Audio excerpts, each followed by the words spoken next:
Habang papalapit sa trensera ang mga Bertudes, panay naman ang ginagawang paghila ni Ibrahim kay Tandang Lauryo. Tumulong na din sa kanya noon ang iilang gabunang nasa paligid at ang mga mensaherong nagmamasid lamang sa kanilang pakikipaglaban.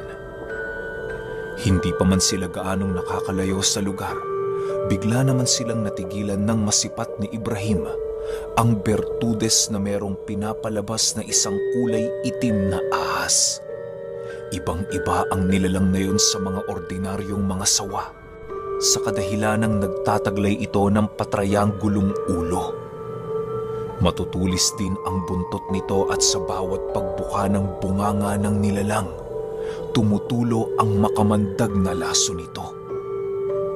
Nang tuluyan na itong makagapang sa pananggalang na ginawa ni Maestro Florante, bigla naman itong naglaho at hindi naglaon, ay tuluyan na ngang nawala ng bisa ang pananggalang na naghihiwalay sa kanila at sa mga Bertudes.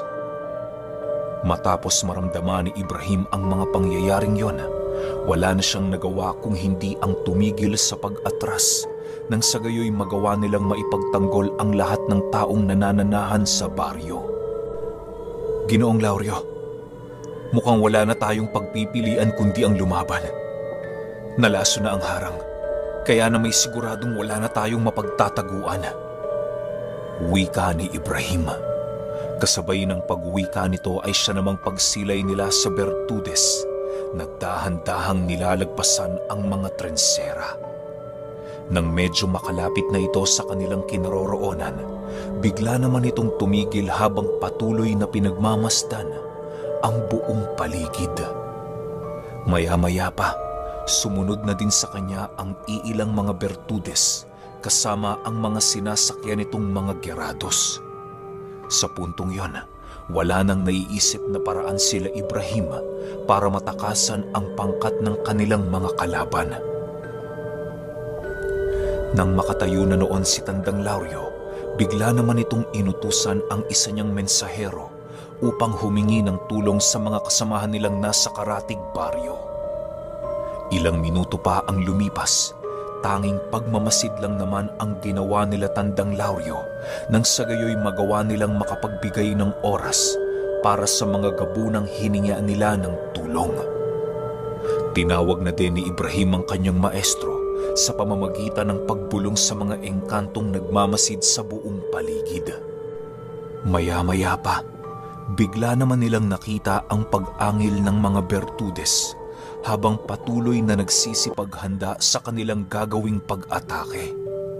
Si Tandang Lauryo naman noon, pinili ng tawagin ang kanyang sigbin nang sa gayoy mapaghandaan na ang pagsiklab ng naantalang digmaan.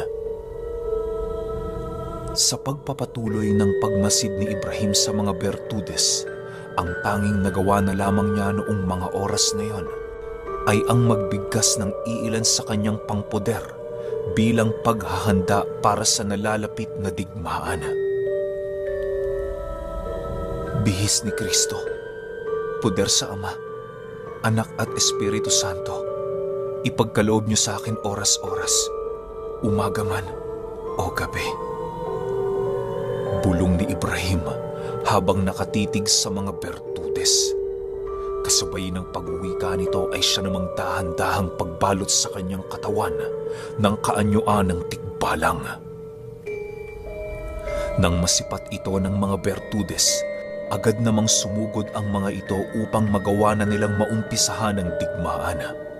Bago pa man makalapit ang kanilang mga kalaban, nagawa naman itong salubungin ng iilan sa kanyang mga gabunan. Napagpasyahan nilang dalhin ang digmaang yon sa labas ng baryo upang maiwasang makadamay ng mga ordinaryong tao. Sa paglayo nila sa baryo, agad namang hinarap ni Tandang Lauryo ang Bertudes na nagtatangan ng dugo ng dukalpa.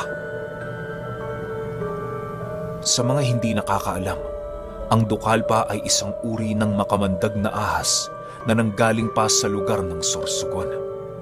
Ibang-iba ito sa mga pangkaraniwang ahas dahil sa taglay nitong wangis at kakayahan.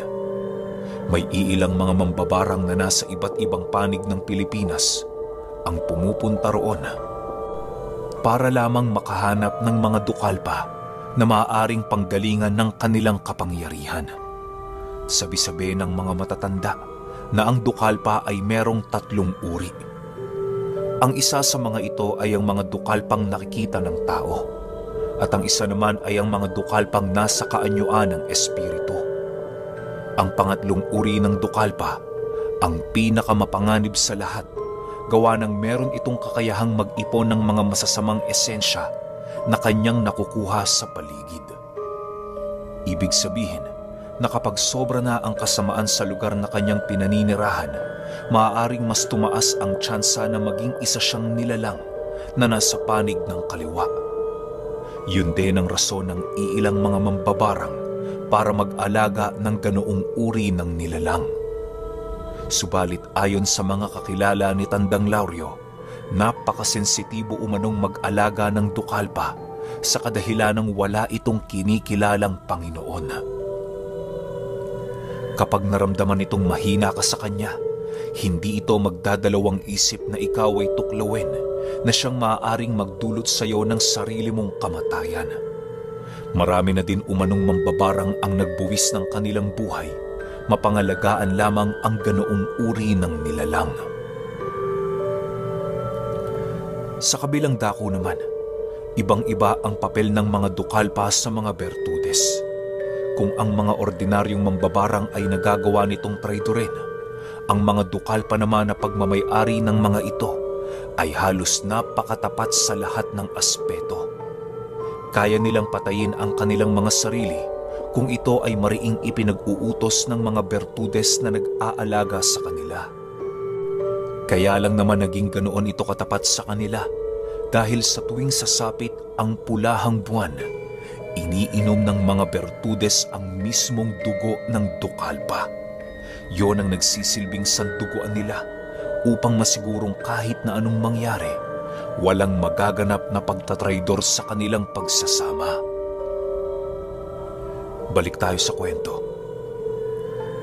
Sa pagpapatuloy ng pakikipaglaban ni Tandang Lauryo sa bertudes na merong dugo ng dukalpa, panay naman ang kanyang ginagawang pag-iwas sa ahas nitong alaga. Halos biglaan lang kasi ito kung sumulpot para makapagbigay ng isang napakamapinsalang pag-atake. Nagagawa naman itong maiwasan ni Tandang Lauryo sa pamamagitan lamang ng pagramdam sa presensya ng nilalang na patuloy na umiikot sa katawan ng kanyang kalaban. Maya-maya pa, bigla naman siyang natigilan nang masipat niya ang paggapang ng dukalpa sa leeg ng bertudes. Mabilisan niyang umiikot-ikot habang patuloy na nakatitig sa kanya. Mukhang matindi ang pag-iingat na iyong ginagawa, Ikran. Ayaw mo bang makatikim ng kakarampot na lason? Wika ng bertudes. Nang marinig ito ni Tandang Lauryo, agad din naman niyang ibinaling ang kanyang paningin sa kasalukuyang kinaroroonan ni Ibrahim. Pagsilay niya sa mga ito, doon niya nakita ang iilan niyang mga kauri na patuloy na ipinagtatanggol ang kanilang hanay. Maya-maya pa, bigla namang naantala ang kanilang digmaan nang maramdaman nila ang pagdating ng mensahero at 5 gabunan. May mga kasama itong mandirigma na handang magbigay tulong sa mga kasama nila na labis ng nahihirapan. Sa kasalungat na dako naman, naramdaman na din nila ang presensya ni Maestro Florante na mabilisang lumalapit sa kanila. Sa puntong iyon, naging panatag naman ang isipan ni Tandang Lauryo sa kadahilanang alam niyang papalapit na ang kanilang inaasam na suporta. Ilang minuto pa ang lumipas, doon na nga nagpakita sila Maestro Florante kasama ang kanyang 2 disipulo na nasa kaanyuan na ng tikbalang. Walang pagdadalawang isip nitong sinugod ang lahat ng mga nakikita nilang bertudes na siyang nagbigay lakas sa mga kasamahan ni Tandang Lauryo at Ibrahim. Paglapit ni Maestro Florante sa kanya, agad din naman itong tiningnan ng bertudes na merong dugo ng dukalpa. Lauryo! Maghunos dili ka. Ibigay mo sa akin ang labang ito. Wika ni Maestro Florante. Sige, Maestro. Mas mainam siguro kung pagtulungan natin ang demonyong ito. Kung mabilis natin siyang mapapaslang, sigurado kung maiiwasan natin ang mga kaganapan na hindi natin inaasahan. Sagot naman ni Tandang Lauryo. Huwag ka nang magpaliwanag, Lauryo. Sundin mo na lang ako at magtiwala ka. Ginagawa ko ito para sa'yo. Sagot naman ng Maestro. Nang marinig ito ni Tandang Lauryo, tila ba nawalan siya ng lakas para sumagot. Ang tanging nagawa na lamang niya noong mga oras na yon ay ang maupo sa tabi ng Maestro habang patuloy na pinag-iisipan ang sinabi nito. Kumalas na din sa kanya ang sigbing kanyang alaga habang dahan-dahan siyang bumabalik sa kanyang orihinal na anyo. Lauryo, huwag kang mag-isip ng kung ano-ano. Mamaya pagkatapos nito, ilalahad ko sa iyo ang mga nalaman ko. Dagdag pa ng Maestro. Kasabay ng pag-uwika nito ay siya namang paglapit niya kay Tandang Lauryo upang hawakan yon sa ulo. Sa puntong yon, wala nang nagawa si Tandang Lauryo kung hindi ang ibigay ang kanyang pagtitiwala sa kanyang Maestro. Sa kabilang dako naman, patuloy pa ring nakikipaglaban si Ibrahim sa dalawang bertudes na kanyang kinakaharap. Nagtatangan ang kanyang mga kalaban noon ng mutya ng kumunoy at mutya ng santol na siyang labis na nagpapahirap sa kanya. Nang masipat naman ito ng dalawa pa niyang kapatid, dali-dali siya nitong nilapitan upang bigyan ng tulong. Ayon sa mga matatanda, na ang pangunahing armas ng mga tikbalang sa digmaan ay ang pagtulungan para magapi ang kanilang kalaban. Yun din ang naging rason noon ni Maestro Florante kung bakit ang kanyang 3 disipulo ay nagtatangan ng mga kakayahan ng tikbalang. Sa pagpapatuloy ng pakikipaglaban nila Ibrahim, tila ba nararamdaman na ng mga bertudes ang lakas na ipinapamalas ng mga tikbalang. Ilang minuto pa ang lumipas, bigla namang nasipat ni Ibrahim ang isang bertudes na maiging nakalapat ang mga kamay sa lupa habang may kung ano-anong kataga na ibinubulong. Alam niyang yon ang nagtatangan ng mutya ng kumunoy, kung kaya't hindi na niya ninais pang sayangin ang pagkakataon na kanyang nakita. Sa pagsugod doon ni Ibrahim, agad naman siyang sinalubong ng 2 pang bertudes upang pigilan ang kanyang mga binabalak gawin. Nagawa naman itong maitaboy ng 2 niyang kapatid sa pamamagitan ng pag-unday dito ng kanilang mga sandata. Pagbato ng palakol na hawak noon ni Ibrahim, agad namang napatalon ang bertudes na panay ang pag-usal sa lupa. Matapos itong gawin ng nilalang, agad naman itong sumugod patungo sa kanyang kinaroroonan. Pagbagsak nilang 2 sa lupa, bigla namang nagwika ang nilalang ng, "Katapusan mo na!" Kasabay ng pagwika nito ay siya namang pagbalot sa katawan ni Ibrahim ng lupang dahan-dahang lumalampot.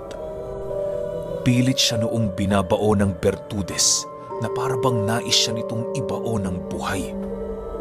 Nang masipat siya nitong aamba ng sapak, dali-dali naman siya nitong binitawan upang takasan ang kanyang nalalapit na pag-atake. Pagkalayo ng bertudes sa kanya, dali-dali naman niyang tinulungan ang kanyang sarili na makatayo. Subalit, kahit anong gawin noon ni Ibrahim, tila ba hindi niya magawang mapangibabawan ang puwersang bumabalot sa kanyang katawan. Ang pakiramdam niya noon, may kung anong bagay sa ilalim ng lupa ang pilit humihila sa kanya patungo sa kailaliman nito. Sa kasamaang palad, hindi naman siya magagawang matulungan ng kanyang mga kapatid dahil sa abala din ng mga ito sa pakikipaglaban. May mga lumapit na noon sa kanyang aswang para tumulong, ngunit maging ang ito man ay bigo siyang matulungan. Ilang minuto pa ang lumipas, tanging ulo na lamang at kamay ni Ibrahim ang nananatiling nakalitaw sa lupa. Hindi na rin niya noon nagagawang makapagsalita sa kadahilanang kapag ibinubuka niya ang kanyang bibig, mas lalo lang bumibilis ang kanyang pagbaon sa lupa. Sa wakas, katapusan mo na tikbalang. Huwag kang mag-alala. Susunod na din sa iyo ang iyong mga kasama. Wika ng Bertudes habang dahan-dahan itong lumalapit sa kanya. Nang akmang ilulubog na siya nito sa lupa, bigla na lamang itong tumilapon nang tamaan siya ng isang pagsapak na nanggaling kay Tandang Lauryo. Hindi na ito nagawang mapigilan ni Maestro Florante sa kadahilanang marami na din silang naging pagsasama ni Ibrahim. Matapos niya itong gawin, mabilisan naman niyang hinila ang kanyang kaibigan para maiahon sa kumunoy. Subalit maging siya man noon, hindi nagagawang mapangibabawan ang kakayahan ng mutya na tangan-tangan ng Bertudes. Ibrahim, pasensya ka na. Ngunit sa puntong ito, para mailigtas ko ang iyong buhay, kinakailangan kong makipag-isa sa demonyo. Wika ni Tandang Lauryo habang dahan-dahang ibinababa ang kamay ng kanyang kaibigan. Kasabay ng pagwika nito ay siya namang pagpula ng mga mata ni Tandang Lauryo na halos kasing kulay na ng dugo ng tao. Walang sabi-sabi, agad niyang hinawakan ang kumunoy na naroon sa kanyang harapan upang umpisahan ang paghigop sa bisa ng bertud na kanilang kalaban. Maya-maya pa, nararamdaman na ni Ibrahim ang pagkawala ng epekto nito dahil sa mabilisang paggaan ng kanyang katawan.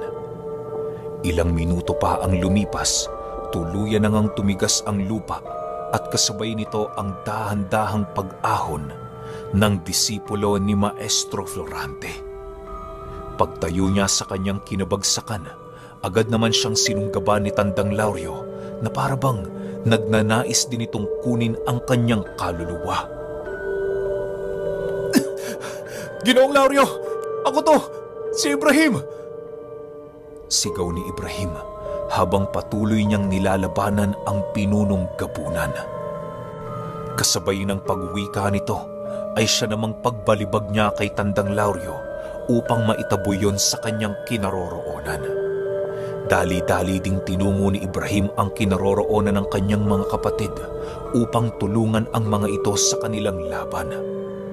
Nang makatayo na si Tandang Lauryo sa kanyang kinabagsakan, dahan-dahan naman itong nag-angil habang patuloy na tinititigan ang Bertudes. Sa pagdating ng kanyang sigbin sa lugar, agad din naman itong nakipag-isa sa kanya bilang paghahanda sa nalalapit niyang pagsugod. Kisap mata lamang noon ang pagitan ng biglang bumungad sa nilalang na yon, ang demonyong kaanyuan ni Tandang Lauryo.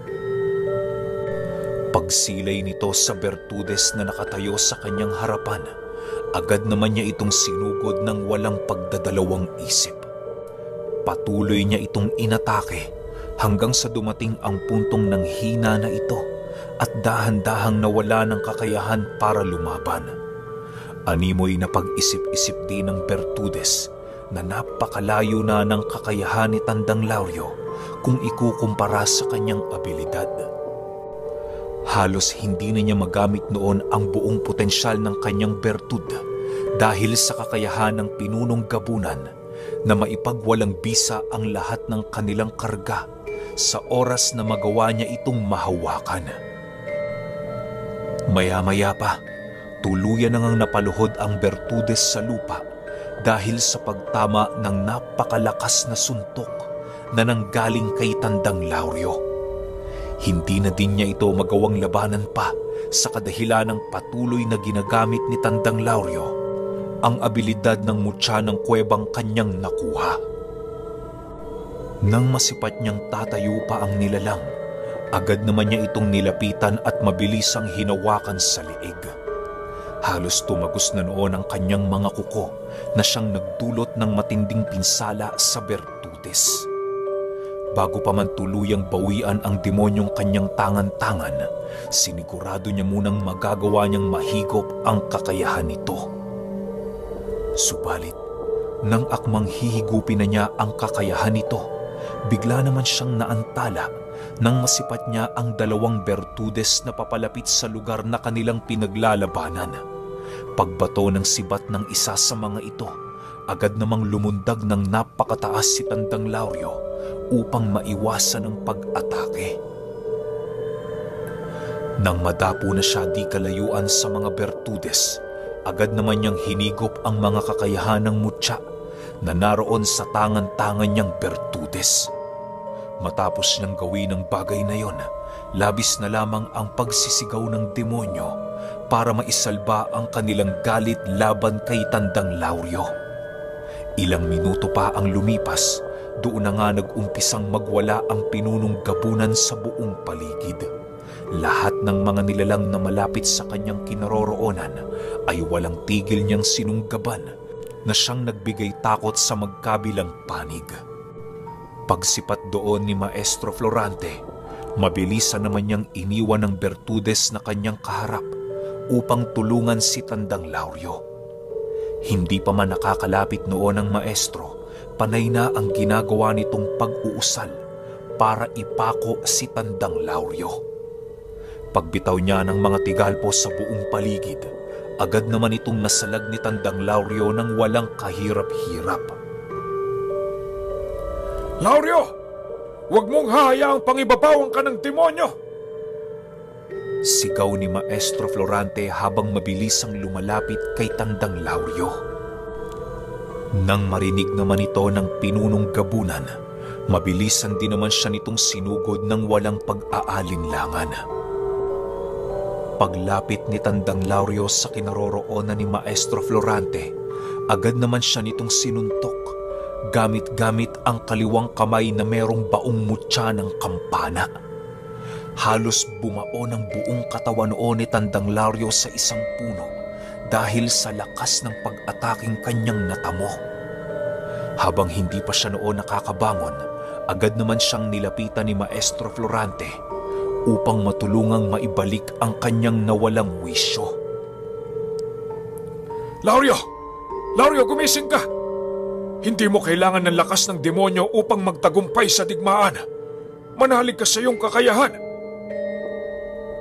Kasabay ng pagwika nito ay ang pag-ihip naman niya sa dibdib ni Tandang Lauryo ng mga usal upang gapusin ang demonyong nagpupumilit kumawala sa kanyang kalooban.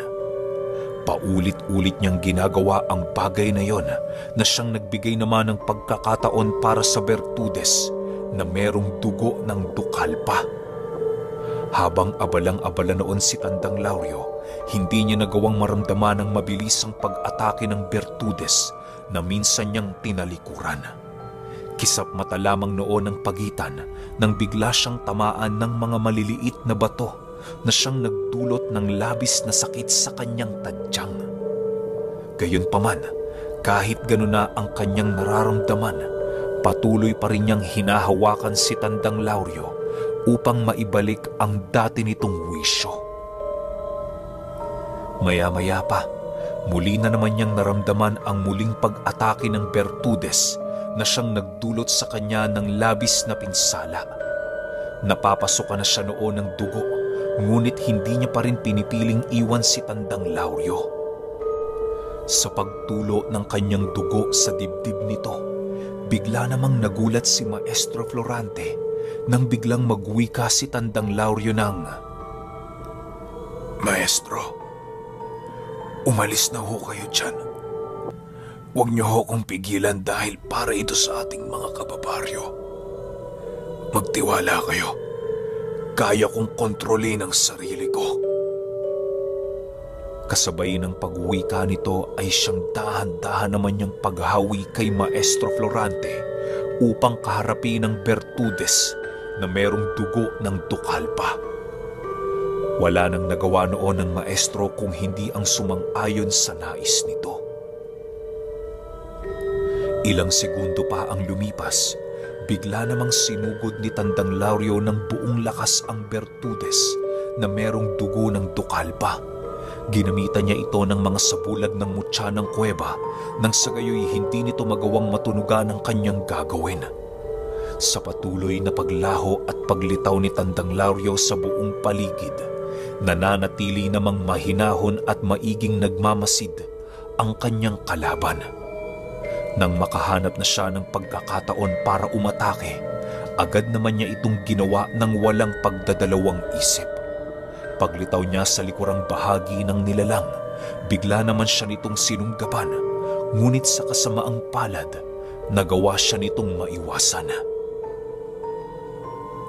Sa paglagpak ni Tandang Lauryo sa lupa, bigla naman niyang nasipat ang pagsugod sa kanya ng sawa nitong alaga. Nang akmang kakagat na ito sa kanya, agad naman niya itong nasalag sa pamamagitan ng kanyang mahahabang kuko. Bago pa tuluyang makabalik ang ahas sa Bertudes, mabilisan niya itong hinila at walang pagdadalawang isip na ibinalibag sa lupa. Kasabay ng pagbalibag nito sa dukalpa ay siya namang pagsunggab niya sa Bertudes upang isagawa ang pangwakas niyang pag-atake. Huwag mo akong mamalitin, Ikran. Hindi ako ang demonyong madali mong mapapaslang. Wika ng Bertudes nang maramdaman ito ang dahang-dahang pagkapit sa kanya ni Tandang Lauryo. Kasabay ng kanyang pagwika ay siya namang pagsiuslian ng kanyang mga galamay sa likurang bahagi ng kanyang katawan. Bigla nitong pinaulanan ng saksak si Tandang Lauryo na halos hindi na niya kayang maiwasan. Pagbagsak ni Tandang Lauryo sa lupa, agad naman siyang nilapitan ng Bertudes habang nagwiwika ng, "Ngayon alam mo na kaming mga Bertudes ay hindi lang mutya ang kayang makuha. Wala ka bang kaalam-alam, Ikran, sa kung anong merong abilidad ang matataas sa aming uri?"